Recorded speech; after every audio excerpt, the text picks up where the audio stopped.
Good morning all. আজ আমরা লম্ববৃত্তাকার চোঙ নিয়ে আলোচনা করব। দেখো, তিনটে ছবি পাশাপাশি দেখতে পাচ্ছ তোমরা, 1 নম্বর, 2 নম্বর, 3 নম্বর। সেই তিনটে ছবির মধ্যে 3 নম্বর ছবিটা লম্ববৃত্তাকার চোঙ, বাকি দুটো কিন্তু লম্ববৃত্তাকার চোঙ নয়। এই দুটো চোঙ 1 নম্বর, 2 নম্বর ছবির দুটোই চোঙ, কিন্তু সেটা লম্ববৃত্তাকার চোঙ নয়। ওই জন্য লেখা হয়েছে, দেখো, 1 নম্বর এবং 2 নম্বর চিত্রের চোঙ দুটি লম্ববৃত্তাকার নয়, 3 নম্বর চিত্রের চোঙ লম্ববৃত্তাকার চোঙ। আমরা শুধু যদি চোঙ বলা হয় বা বলা থাকে কোথাও, তাহলে আমরা সেটা লম্ববৃত্তাকার চোঙকেই বুঝবো, লম্ববৃত্তাকার চোঙকেই বুঝবো। এবার দেখো, কিছু পয়েন্ট আমাদেরকে সূত্রাকারে মনে রাখতে হবে। যেমন 1 নম্বর লম্ববৃত্তাকার চোঙের পার্শ্বতলের ক্ষেত্রফল। এবার আমরা কী করে বের করছি, দেখো, এটা একটা লম্ববৃত্তাকার চোঙ, এর উচ্চতা হচ্ছে এইচ, ভূমির ব্যাসার্ধ, ভূমিটা হচ্ছে, দেখো, বৃত্তাকার একটা তল, তার ব্যাসার্ধ হচ্ছে আর ব্যাসার্ধ আর। এটাকে যদি আমরা এই বরাবর কেটে দিয়ে সেটাকে যদি আমরা মেলে ধরি এখানে, তাহলে দেখো, এই যে পরিধিটা, এটা পরিধিটা এরকম মেলা হয়ে গেছে, মেলে ধরেছি আমরা। তাহলে 2πr এটা পরিধি, আর এটা উচ্চতা, তাই এটা একটা আয়তকার ক্ষেত্র। আয়তকার ক্ষেত্রের ক্ষেত্রফল কি? দৈর্ঘ্য ইন্টু প্রস্থ। তাহলে দৈর্ঘ্যের সাথে প্রস্থ গুণ করলে কি হবে? 2πr ইন্টু এইচ সমান 2πr এইচ। আর দেখো, তাহলে আমরা পেয়ে গেলাম লম্ববৃত্তাকার চোঙের পার্শ্বতলের ক্ষেত্রফল হচ্ছে 2πr এইচ, যেখানে আর ভূমির ব্যাসার্ধ, এইচ উচ্চতা। ক্লিয়ার? চোঙের সমগ্রতলের ক্ষেত্রফল সূত্রটা কি না? সমগ্রতল, দেখো, মোট তো 3টে তল, একটা পার্শ্বতল, আর উপরে একটা সমতল, নিচে একটা সমতল। পার্শ্বতলটা হচ্ছে বক্রতল, আর উপরে দুটো সমতল। তাহলে পার্শ্বতলের ক্ষেত্রফল আমরা এইমাত্র পেয়ে গেলাম 2πr এইচ, আর উপরে দুটো সমতল। তাহলে সমতল যেটা, একটু দেখো, সেটা বৃত্তাকার তলের ক্ষেত্রফল কি? πr²। দুটো বৃত্তাকার তল আছে, তাহলে 2πr²। তাহলে হয়ে গেল, দেখো, 2πr এইচ প্লাস 2πr² সমান 2πr কমন নিয়ে এইচ প্লাস আর। 2πr কমন নিয়ে কত? এইচ প্লাস আর। এবার দেখো, যদি একমুখ খোলা হয়, এই চোঙটায় যদি একমুখ খোলা থাকে, তাহলে একদিকের মুখ যদি খোলা থাকে, সেদিকটা ফাঁকা, তাহলে সেদিকের তলটা আমি ক্যালকুলেট করতে পারবো না। তাহলে নিচের তলটা শুধু থাকবে, ভূমিটা। তাহলে ভূমির ক্ষেত্রফল কি? πr²। তাহলে পার্শ্বতলের ক্ষেত্রফলের সঙ্গে একটি তলের ক্ষেত্রফল যোগ হলো πr², তাহলে যোগ করে হলো এটা। তাহলে কমন নিলে πr ইন্টু 2h প্লাস আর। ক্লিয়ার? ডিএরটা দেখো, ডিএরটা লম্ববৃত্তাকার চোঙের আয়তনের সূত্র ভূমির ক্ষেত্রফল ইন্টু উচ্চতা, πr² ইন্টু এইচ সমান πr²। ঠিক আছে? লম্ববৃত্তাকার চোঙ বলতে আমরা নিরেট লম্ববৃত্তাকার চোঙকে বুঝবো। যদি না উল্লেখ করে দেয় ফাঁপা, তাহলে আমরা সবসময় লম্ববৃত্তাকার চোঙ বলতে আমরা নিরেট লম্ববৃত্তাকার চোঙকেই বুঝবো। এবার দেখো, এখানে ইয়ের দাগটা কি বলেছে? একটি ফাঁপা চোঙের আয়তন। ফাঁপা চোঙের আয়তন কি হবে? এইটা দেখো, এটা একটা ফাঁপা চোঙের ছবি। তাহলে ফাঁপা চোঙ যদি হয়, ভেতরটা ফাঁকা, এই ভেতরটা দেখো ফাঁকা দেখা যাচ্ছে, তাহলে এর দুটো তল আছে, দেখো, বাইরের দিকে একটা পার্শ্বতল, ভেতরের দিকে একটা পার্শ্বতল। ঠিক আছে? তাহলে দুটো তল আছে, তার বাইরের দিকে একটা আয়তন পাবো, ভেতরে যদি ফাঁকা, আর ভেতরের দিকে একটা আয়তন পাবো, ফাঁকা অংশটার একটা আয়তন আছে, আর বাইরের একটা অংশটার একটা আয়তন আছে। বাইরের ব্যাসার্ধ r1, ভেতরের ব্যাসার্ধ r2। তাহলে যখন আমি ব্যাসার্ধ r1 ধরছি, তখন আয়তনটা কত? πr1² H. আর যখন ব্যাসার্ধ r2 ধরছি, তখন আয়তন কত? πr2² H. ঠিক আছে? এবারে ফাঁপা চোঙটার আয়তন মানে কি? এই যে পুরো বেদযুক্ত যে অংশটা, তার সেখানে কতটা পরিমাণ পদার্থ আছে বা ওতে কতটা পরিমাণ ধাতু আছে, সেই আয়তনটা। ঠিক আছে? তাহলে কি করে করব আমরা? ওই যে বাইরের r1টাকে ব্যাসার্ধ ধরে যে আয়তনটা পেয়েছি, সেখান থেকে ভেতরের ব্যাসার্ধ r2 ধরে যে আয়তনটা পাচ্ছি, তাদের বিয়োগফলটা হয়ে যাবে ফাঁপা চোঙের আয়তন। তাহলে কি হচ্ছে? πr1² H minus πr2² H সমান হয়ে গেল ফার্স্ট ব্র্যাকেটের মধ্যে r1² মাইনাস r2² এইচ। এত ঘন একক। এফেক্টটা কি বলেছে দেখো, একটি ফাঁপা চোঙের ভিতর ও বাইরের বক্রতলের মোট ক্ষেত্রফল কি হচ্ছে? বাইরের বক্রতলের ক্ষেত্রফল কত? 2πr1 H. ভেতরের বক্রতলের ক্ষেত্রফল কত, 2πr2h, যোগ করলে হবে 2π ফার্স্ট প্যাকেটের মধ্যে r1 প্লাস r2h। এটা হয়ে গেল একটি ফাঁপা চোঙের ভিতর ও বাইরের বক্রতলের মোট ক্ষেত্রফল। এবার জিটা দেখো, দুই মুখ খোলা ফাঁপা চোঙের সমগ্রতলের ক্ষেত্রফল। সমগ্রতলের ক্ষেত্রফল মানে কি, সে আগেও বলেছিলাম, কি বলেছিলাম, পার্শ্বতলের ক্ষেত্রফলের সঙ্গে উপরে আর নিচের তলটা যোগ করলেই হয়ে যাবে সমগ্রতলের ক্ষেত্রফল। তাহলে পার্শ্বতলের ক্ষেত্রফল এইমাত্র বের করেছি, তার সঙ্গে উপরে আর নিচের ক্ষেত্রফলটা বের করা হচ্ছে। দেখো উপরের ক্ষেত্রফল কী করে বের করা হচ্ছে, দেখো এই যে অংশটা, এই যে চওড়া অংশটা, এই চওড়া অংশের ক্ষেত্রফল বের করলে উপরের ক্ষেত্রফলে বেরিয়ে যাবে। চওড়া অংশের ক্ষেত্রফল কী করে বের করব না, বাইরের ব্যাসার্ধ সেটাকে নিয়ে এই বাইরের যে বৃত্তটা তার ক্ষেত্রফল কি, πr²। আবার ভেতরের r2টাকে নিয়ে তার ক্ষেত্রফল কি, πr2²। তাহলে বাইরেরটা হচ্ছে πr1² আর ভেতরটা হচ্ছে πr2²। তাহলে এই বেদটার ক্ষেত্রফল কি না, πr1² মাইনাস πr2²। একই রকমভাবে নিচটা হবে πr1² মাইনাস πr2²। কমন নিলে হবে কি, পাই কমন নিলে r1² মাইনাস r2²। দুটো তল আছে বলে ওপর আর নিচে মোট হয়েছে 2πr1² মাইনাস r2²। তাহলে পার্শ্বতলের ক্ষেত্রফলের সঙ্গে ওপরের তল নিচের তল ক্ষেত্রফল যোগ করে হয়ে গেল 2πr1² মাইনাস r2² বর্গ একক। এটা হচ্ছে দুই মুখ খোলা ফাঁপা চোঙের সমগ্রতলের ক্ষেত্রফলের সূত্র, মনে রাখতে হবে। এবারে লাস্ট পয়েন্ট দেখে নাও, এইচ। একটি নিরেট লম্ববৃত্তাকার চোঙের মোট তল তিনটে তল, আমরা আগেও আলোচনা করেছি। এটা কি, দুটো সমতল, দেখো এই উপরের দুটো সমতল আর এই একটি বক্রতল। তাহলে তোমাকে যদি বলে একটি নিরেট লম্ববৃত্তাকার চোঙের মোট তল কটা, তিনটি। কি কি, দুটি সমতল আর একটি বক্রতল। উদাহরণ কি হতে পারে, নিরেট লম্ববৃত্তাকার চোঙের উদাহরণ কি হতে পারে, লোহার রড, তালগাছের গুঁড়ি, গোলাকার স্তম্ভ ইত্যাদি। এগুলো কি না, নিরেট লম্ববৃত্তাকার চোঙের উদাহরণ। ঠিক আছে, আমরা এবারে প্রশ্নমালা শুরু করব। কষিয়ে দেখি 8-এর 1-এর দাগেরটা দেখো, পাশে একটা ছবি আঁকা আছে, ছবি এঁকে 1 নম্বর 2 নম্বর দুটো শূন্যস্থান দিয়েছে। খুব সহজ, এটা আমরা আলোচনাতেই পেয়েছি, তার জন্য এটা আমি বাড়িতে তোমাদেরকে কাজ দিলাম।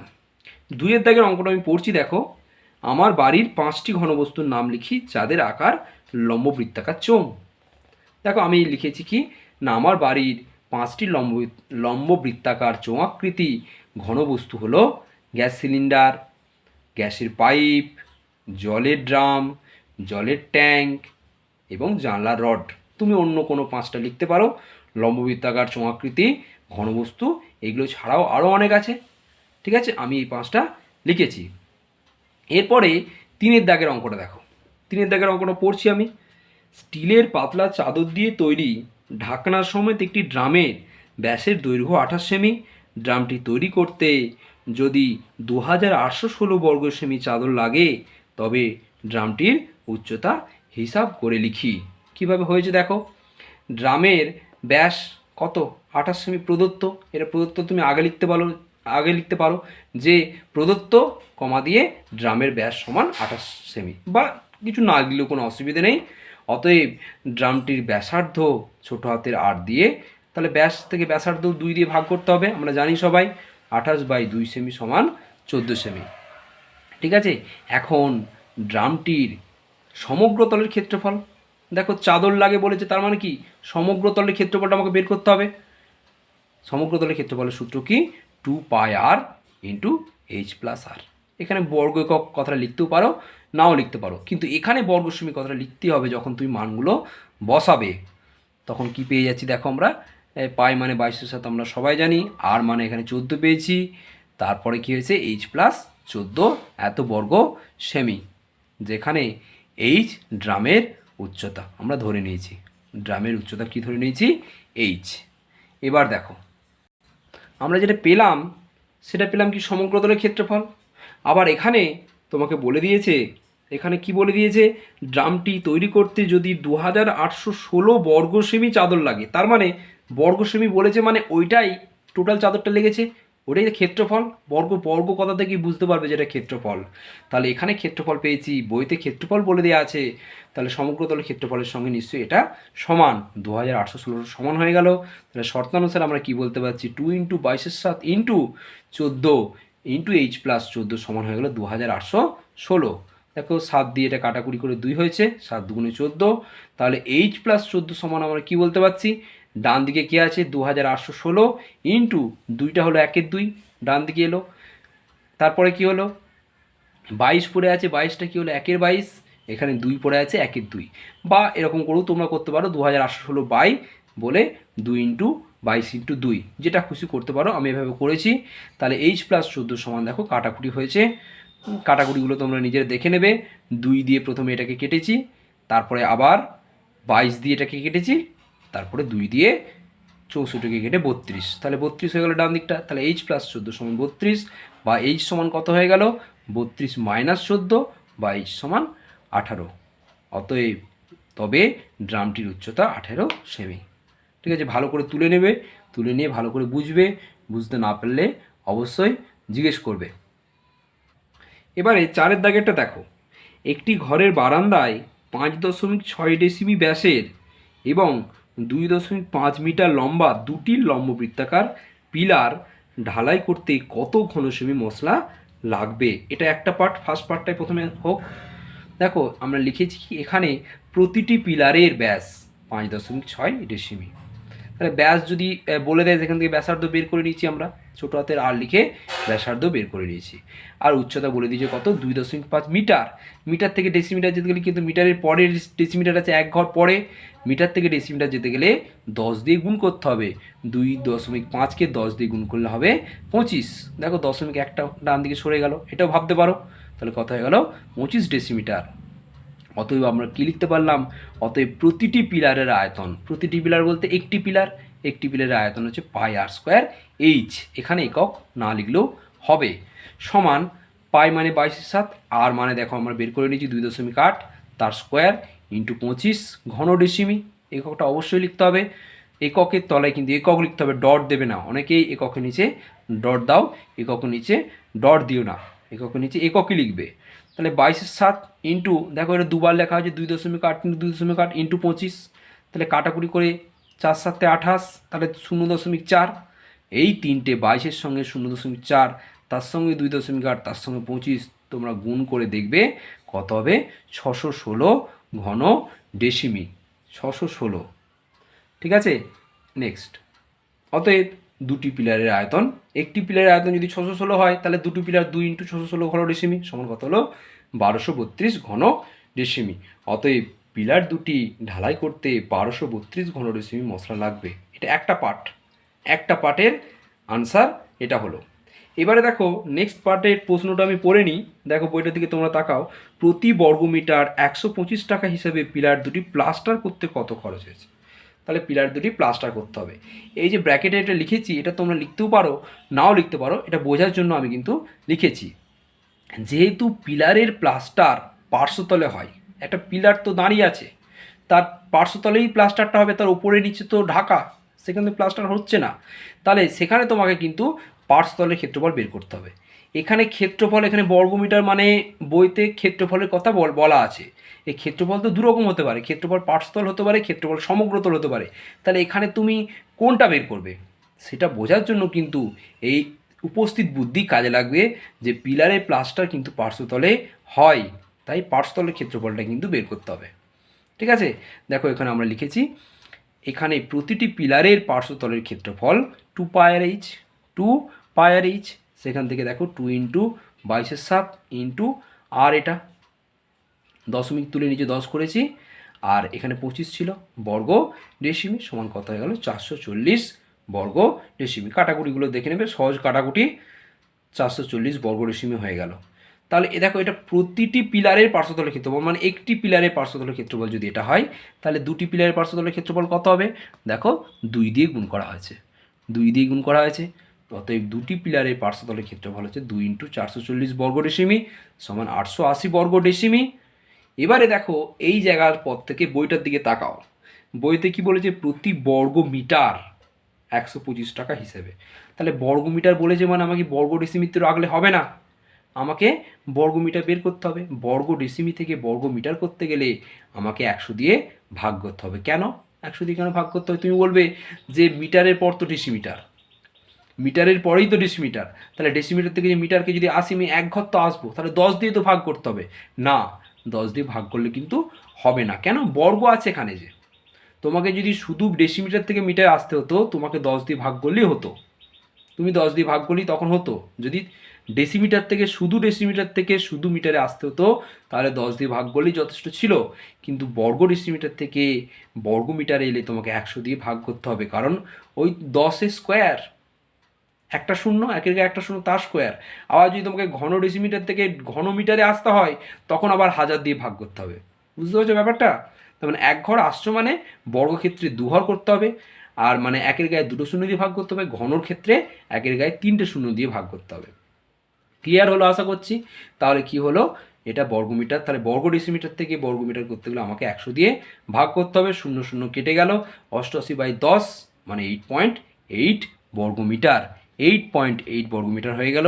অতএব উত্তর লিখে দিতে পারবো আমরা কি না, অতএব কি লেখা আছে দেখো, অতএব উত্তরটা কি, অতএব প্রতি বর্গমিটার 125 টাকা হিসেবে পিলার দুটি প্লাস্টার করতে খরচ হবে।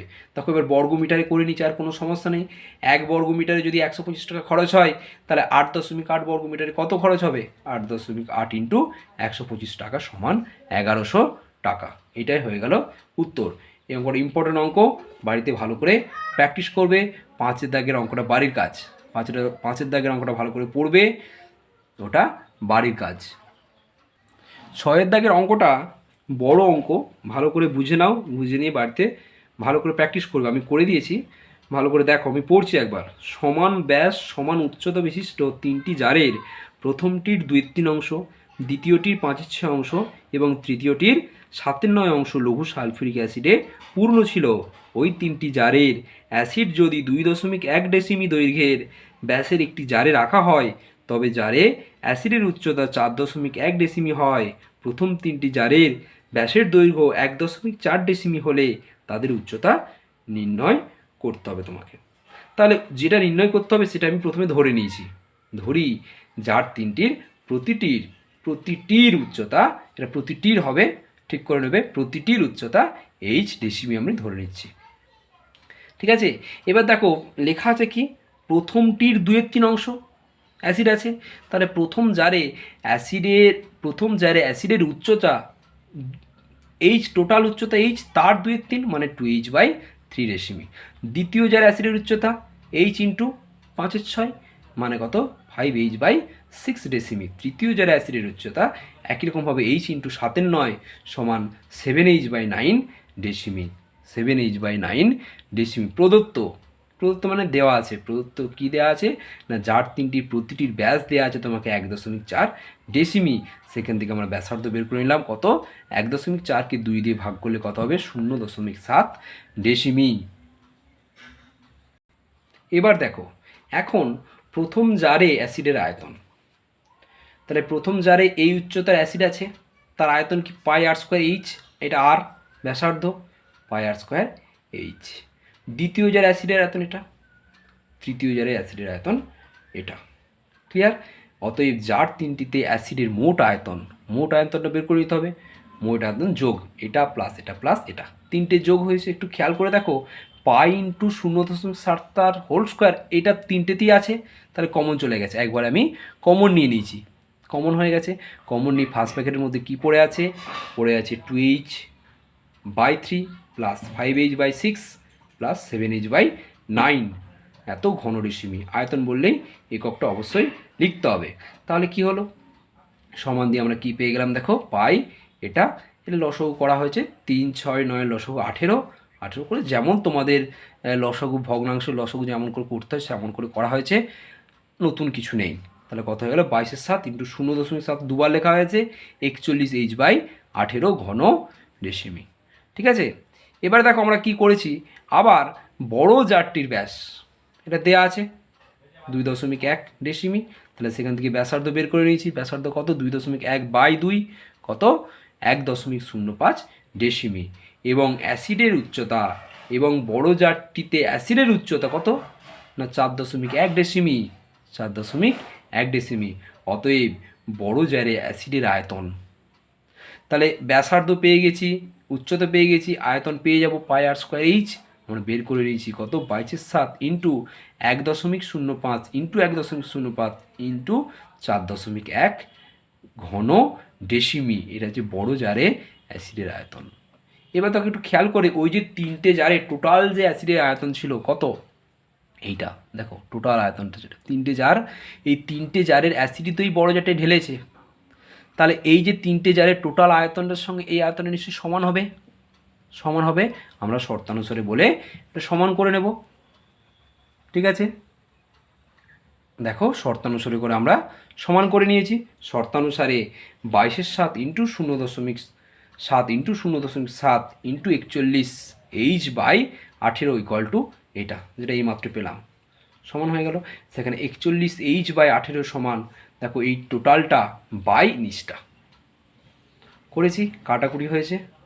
এখানে দেখো দশমিক, দুটোর পর দশমিক আছে, দশমিক তুলে 100 দিয়ে গুণ করেছি, দুটোর পর দশমিক আছে, দশমিক তুলে 100 দিয়ে গুণ করেছি, হয়েছে। এখানে একটার পর দশমিক আছে, দশমিক তুলে 10 দিয়ে গুণ করেছি। একই রকমভাবে এখানে এই দুটোর জন্য এখানে দুটো 10 হয়েছে, ঠিক আছে। এবারে কাটাকুটিটা তোমরা দেখবে কীভাবে কি কাটাকুটি হয়েছে, ভালো করে দেখবে, আস্তে আস্তে বুঝতে পারবে। তাহলে এখান থেকে আবার এইচ সমান কী পাবো, এই 41-এর 18, এটা ডান দিকে গেলে 18/41 হবে, 41 হয়েছে। ওপরটা 15 ইন্টু 15 ইন্টু 18 করে হয়েছে 4050, আর নিচে কত হয়েছে 1000, নিচে কত হয়েছে 1000, 0 0 কেটে গেল, তাহলে কি পাচ্ছি 405/100, তাই দশমিকে প্রকাশ করলে কত হবে 4.05, নিচে দুটো শূন্য আছে, দুটোর পর দশমিক। অতএব কি হয়ে গেল উত্তর, অতএব তাদের উচ্চতা মানে ছোটো ছোটো যে জারগুলো ছিল 3টে, তাদের উচ্চতা 4.05 ডেসিমিটার। এটা হয়ে গেল আনসার। একটু বড় অঙ্ক, ভালো করে আগে খাতায় তুলে নেবে, তুলে নিয়ে ভালো করে বুঝবে, তারপরে প্র্যাকটিস করবে বাড়িতে, ওকে। 7 দাগের অঙ্কটাও খুব ইম্পর্টেন্ট অঙ্ক, এটাও পরীক্ষাতে আসে। এক মুখ হলো একটি লম্ববৃত্তাকার পাত্রের সমগ্র তলের ক্ষেত্রফল 2002 বর্গ সেমি। পাত্রটির ভূমির ব্যাসের দৈর্ঘ্য 14 সেমি হলে পাত্রটিতে কত লিটার জল ধরবে। দেখো 2 লাইনের অঙ্ক হলেও অঙ্কটা কিন্তু, প্রশ্নটা 2 লাইনের, কিন্তু অঙ্কটা ভালোই ইন্টারেস্টিং, ইম্পর্টেন্ট অঙ্ক। দেখো এক মুখ খোলা পাত্রটির ভূমির ব্যাস দিয়েছে 14 সেমি, সেখান থেকে ব্যাসার্ধ পেয়ে গেলাম, কোনো সমস্যা নেই। এবারে আমরা ধরে নিচ্ছি পাত্রটির উচ্চতা কত, 8 সেমি। এবার এক মুখ খোলা, যেহেতু আমরা আগেই বলেছিলাম, দেখবে এক মুখ খোলা হলে তার ক্ষেত্রফলটা কিন্তু ওপরের তলটা বাদ থাকছে, তাহলে নিচের একটা তল নিয়ে আমরা ক্যালকুলেশন করে দেখবে, সূত্র সময় লিখেছিলাম পাই আর ইন্টু 2h প্লাস আর, তাহলে সেটা পেয়ে গেলাম। তাহলে সেখান থেকে আর এর মান বসিয়ে দিলাম 7, এখানে 7 বসিয়ে দিয়েছি, কত হচ্ছে বর্গ সেমি। তাহলে এক মুখ খোলা পাত্রটির সমগ্র তলের ক্ষেত্রফল হচ্ছে এত বর্গ সেমি। তাহলে শর্তানুসারে ওটাই 2002, ওটাই 2002 ক্যালকুলেশন হচ্ছে। দেখো ক্যালকুলেশনে দেখে নাও, আমরা এখন থেকে উচ্চতাটা পেয়ে গেছি। এটা সমান 2002 বা 2h প্লাস 7 সমান হয়ে গেল 2002 বাই কত, এখানে 7 কেটে গেছে, 22 পড়ে আছে, তাহলে বাঁ দিকে 22 আছে গুণ আকারে, ডান দিকে 22টা ভাগ হয়ে চলে গেল, তাহলে কত হলো কাটাকুটি করে 91, তাহলে 2h সমান হয়ে গেল 91 মাইনাস 7, 91 মাইনাস 7, তাহলে 2h সমান হয়ে গেল 84, h সমান হয়ে গেল 84/2 42। অতএব পাত্রটির উচ্চতা হয়ে গেল 42 সেমি। কিন্তু আমাকে উচ্চতা তো চাইনি, আমাকে কি চেয়েছে, যে পাত্রটিতে কত লিটার জল ধরে। তাহলে আয়তনটা বের করতে আমাকে, বুঝতে পারছো, প্রথমে আয়তনটা আমরা বের করে নিচ্ছি। দেখো আয়তনটা বের করে নিচ্ছি, দেখো পাত্রটির আয়তন হচ্ছে পাই আর স্কোয়ার এইচ, পাই আর স্কোয়ার এইচ আমরা জানি, তাহলে মান বসিয়ে দিয়েছি, কোনো সমস্যা নেই। খুব ছোট ক্যালকুলেশন করে আমরা এটা, এই জায়গাটা খেয়াল করো, ঘন সেমি। এবারে কত লিটার জল ধরে এটা চেয়েছে। পাত্রটির আয়তন চাইলে এটাতেই যথেষ্ট হয়ে যেত, এখানেই কমপ্লিট হয়ে যেত অঙ্কটা, যদি বলতো পাত্রটির আয়তন কত। কিন্তু বলেছে পাত্রটিতে কত লিটার জল ধরে। তোমাকে ঘন সেমিটাকে ঘন ডেসিমিটারে নিয়ে যেতে হবে। আমরা জানি যে 1 লিটারটা 1 ঘন ডেসিমির সঙ্গে সমান হয়। মানে কি, 1 লিটারের সঙ্গে কি ডেসিমি সমান হতে পারে? সমান হতে পারে না, কিন্তু 1 ঘন ডেসিমি যদি একটা পাত্র বিশিষ্ট একটা পাত্রের যদি 1 ঘনডেসিমি আয়তন হয়, সেই আয়তন যুক্ত পাত্রটাতে 1 লিটার জল ধরে। আমি আবার বলছি, একটি 1 ঘনডেসিমি আয়তন বিশিষ্ট পাত্রে 1 লিটারের সমপরিমাণ জল ধরে। তার জন্য আমাদের ঘনডেসিমিটাকে 1 লিটারের সঙ্গে তুলনা করা হয়। কখনো কখনো লেখা হয় 1 ঘনডেসিমি সমান 1 লিটার, আবার কখনো লেখা হয় 1 লিটার সমান 1 ঘনডেসিমিটার। তাহলে এখানে আমরা ঘনডেসিমি থেকে কোথায় আসছি? ঘনডেসিমিটারে। দেখো, মিটার, ডেসিমিটার, সেন্টিমিটার, তাহলে ডেসিমিটারের পরে সেন্টিমিটার আছে, সেন্টিমিটার থেকে যদি ডেসিমিটার আনতে আসি তাহলে 10 দিয়ে ভাগ করতে হবে। কিন্তু এখানে ঘন আছে, আমি বলেছিলাম 1 ঘর হলেও ঘনর ক্ষেত্রে 1000 দিয়ে ভাগ হবে। কেন না 10-এর কিউ, 10-এর কিউ মানে 1000। দেখো 10-এর কিউ 1000 দিয়ে ভাগ হয়েছে, 6 4 6 8, তাকে 1000 দিয়ে ভাগ করে দেখো ঘন সেমিটা ঘন ডেসিমি হয়ে গেছে। এই জায়গাটা ইম্পর্টেন্ট, এখানে এককটা ভালো করে লিখবে। দেখো এককটা পরিবর্তন হয়ে গেছে, ঘন সেমি থেকে হয়ে গেছে ঘন ডেসিমি। 1000 দিয়ে ভাগ করলে কত হয়েছে? 6.468, এত ঘন ডেসিমি। অতএব পাত্রটিতে জল ধরে 6.468 লিটার। দেখো পাত্রটার আয়তন এত ঘন ডেসিমি, অতএব পাত্রটিতে জল ধরে যখন বলবো জল তরল চলে এলো, তরল একক লিটার। যেহেতু 1 ঘনডেসিমি সমান 1 লিটার, এটা ব্যাকেটে লিখতেই হবে, কারণ এখানে তুমি ঘনডেসিমির জায়গায় লিটার লিখছো, তখন ব্যাকেটে এটা লিখতেই হবে, যেহেতু 1 ঘনডেসিমি সমান 1 লিটার। 1 ঘনডেসিমি সমান কত? 1 লিটার। 8-এর দাগেরটা বাড়ির কাজ। 8-এর দাগেরটা বাড়ির কাজ। ঠিক আছে, আজ এই পর্যন্ত হলো। এরপরে নেক্সট ভিডিওতে বা নেক্সট পার্টে এই আমাদের নেক্সট পার্ট হবে। ক্লিয়ার?